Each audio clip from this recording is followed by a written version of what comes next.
सबसे पहला सवाल यही कि कितने घंटे हो गए आपको उमर खालिद से मिले हुए? 5 तारीख को सुप्रीम कोर्ट का जजमेंट आया था, तो 6 तारीख को मैं उससे मिली थी।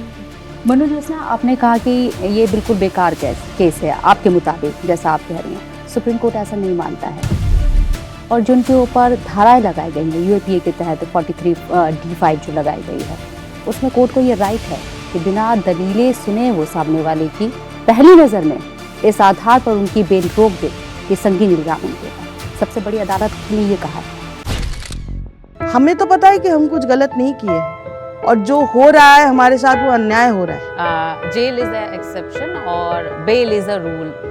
वो कैसे इन्हीं सोशल टॉपिक्स को लेकर अपनी स्पीचेस देते आए हैं मंच से, अचानक से उन्हें देशद्रोही कह दिया जाता है, गद्दार कह दिया जाता है, टेररिस्ट कह दिया जाता है। ये लेकिन एक साइड ऑफ द सोसाइटी है। Umar Khalid he is a typical north Indian cricket lover and you are a typical Bengali football lover. ये मैच मेकिंग कैसे हुई? देखिए, वैसे मतलब यूएपीए अब पूरी तरीके से डिसेंट को क्रश करने का एक जरिया बन गया है सरकार के हाथ। इस देश में क्रिकेट मैच में पाकिस्तानी क्रिकेट टीम के लिए चीयर करने के लिए लोगों के ऊपर यूएपीए लगा है। ये कानूनी लड़ाई और ये लंबी चलेगी, ये भी आप अच्छे से जानती हैं। ट्रायल भी शुरू नहीं हुआ, 1 साल तक आप अपील भी नहीं कर सकते जमानत के लिए। मनोज जोत्सना कहाँ है?